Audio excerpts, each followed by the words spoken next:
Good morning बच्चों। अब तक हमने संपूरक कोण, पूरक कोण, आसन कोण, रैखिक कोण और वर्टिकली अपोजिट एंगल्स के बारे में हमने पढ़ा है। अब इन प्रश्नों को या जो हमने पढ़ा है उनको प्रश्नों में जब आते हैं तो उन प्रश्नों को कैसे हल करते हैं वो लेते हैं। हम एक एग्जाम्पल लेते हैं जो आपके बुक का ही है 7वीं क्लास कि ये आपके पास में एक चित्र दे रखा है और इसमें अलग अलग आपको बहुत सारे कोण दे रखे हैं, 1 2 3 4 5। 2 रेखाएं सीधी दे रखी हैं, ए बी रेखा सीधी है और सी डी रेखा अपनी सीधी है और एक ओ पे ये लोग इंटरसेक्ट कर रहे हैं और यहाँ से एक रेखा और हमारा कोण बनाती है जो कि ई की तरफ जाती है। अब हमारा पहला प्रश्न आ गया, क्या कोण 1 और क्या 2 आसन है? अब देखिए कोण 1 और कोण 2 क्या आसन में है? आसन में मैंने आपको क्या क्या बताया था?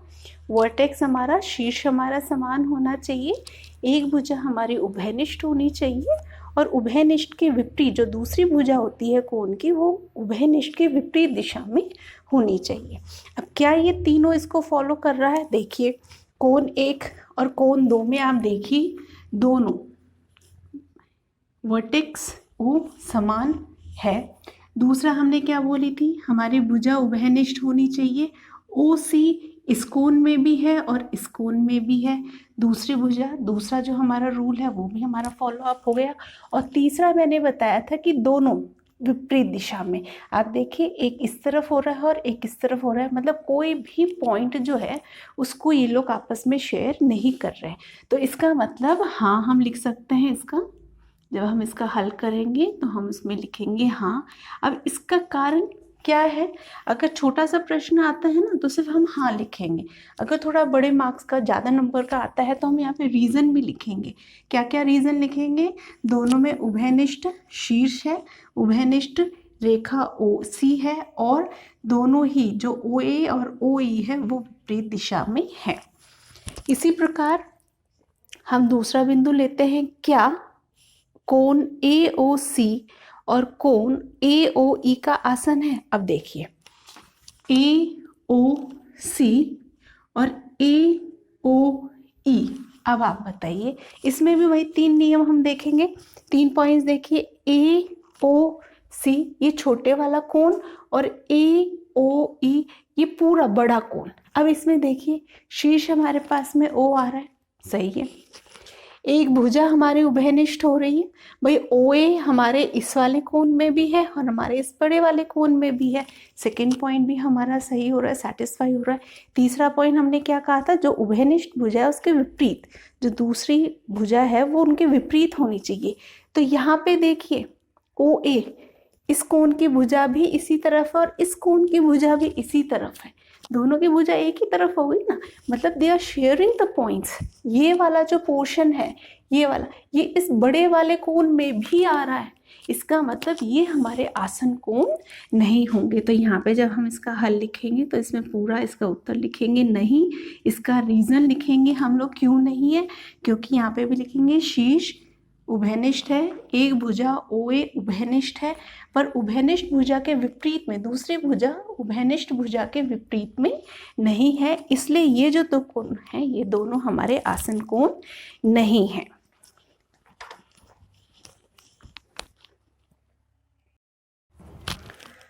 अब बेटा इसी में और भी हमारे पास में प्रश्न हैं, उन प्रश्नों को हम ले लेते हैं। कि हमारा दूसरा प्रश्न आप ये देखिए, क्या कोण बी ओ डी और कोण डी ओ ए संपूरक है? संपूरक आपको मैंने क्या बताया था, संपूरक क्या होंगी? संपूरक जिन कोणों का योग 180 डिग्री होगा वो हमारे संपूरक कोण है।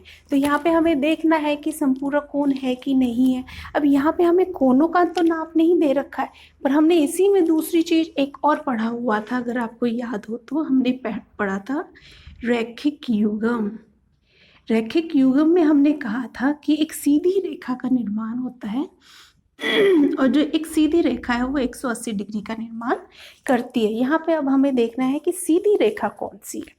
देखिए बी ओ डी ये कोण हो गया हमारा कोण 4 जिसे हम कह सकते हैं, और दूसरा है डी ओ ए ये कोण और ये कोण क्या संपूरक हैं, मतलब क्या इस कोण को और इस कोण को जोड़ने पर हम लोगों को 180 डिग्री मिल रहा है? अगर हाँ तो फिर वो संपूरक है। तो यहाँ पे हमें कोणों का तो माप ही नहीं दे रखा, हम कैसे ज्ञात करेंगे? इसमें हम देखेंगे कि अब देखिए ये एक सीधी रेखा है ए बी, हम लोगों को बता रखा है ए बी क्या है, एक सीधी रेखा, या हम इसको सरल रेखा बोल सकते हैं। सरल रेखा है तो ए बी सरल रेखा है, इसका मतलब इसका कितना है 180 डिग्री। और इस सरल रेखा के ऊपर कौन कौन से निर्माण बन रहे हैं, कौन कौन से एंगल बन रहे हैं, एंगल 4 और एंगल 5। तो इसलिए क्या कर सकते हैं, angle B O D and angle D O A संपूरक है। ठीक है, संपूरक है। दूसरा देखिए, क्या कोण ए का शीर्षभिमुख कोण 4 है। अब इसमें देखिए शीर्षभिमुख आपको क्या बताया था, दो सरल रेखाएं, दो सीधी रेखाएं जब एक दूसरे को काटती हैं तो उनके जो वर्टेक्स है, जो शीर्ष है, उसके ऊपर 4 कोण बनते हैं। तो 4 कोण जब एक दूसरे के विपरीत हैं जो कोण, वो हमारे शीर्षभिमुख कोण होते हैं। तो कोण ए हमारा ये है। अब यहाँ पे देखिए सीधी रेखा क्या हो गई, ए बी और सी डी, ये हमारी दो सीधी रेखाएं हो गई। कहाँ पे काट रही है एक दूसरे को, ओ पे हमें काट रही है। तो अब यहाँ पे देखिए कोण एक और कोण ए कोण सी के विपरीत है, क्योंकि ये तो इसको नहीं लेना है, ये भूल जाइए। सिर्फ एक ये रेखा और ये रेखा जो है, इसका हमें ध्यान रखना है कि ये और ये जो कोण है ये हमारे शीर्षभिमुख कोण है। तो यहाँ पे हम लिख देंगे हाँ, ये दोनों शीर्षभिमुख कोण है, क्योंकि दो सरल रेखाएं ए बी और सी डी एक दूसरे को ओ पे काट रही है और वो एक दूसरे के विपरीत में ये कोण है। तीसरा इसमें यह है कि 5 का शीर्षभिमुख क्या है, ये 5, यहाँ पे भी वही चीज होगी आपकी, ए बी और सी डी दो हो गई। अब इसके विपरीत कौन सा कोण होगा, ये पूरा कोण, बट इसका तो हमें नाम ही नहीं दे रखा, तो यहाँ पे हम क्या करेंगे, कोण 5 का शीर्षभिमुख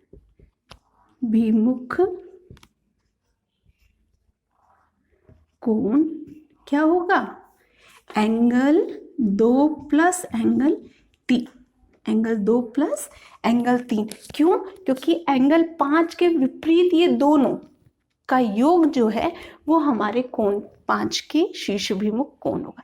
इस प्रकार से अगर आपके कॉन्सेप्ट सही हैं तो इन प्रश्नों को आप आराम से हल कर सकते हैं।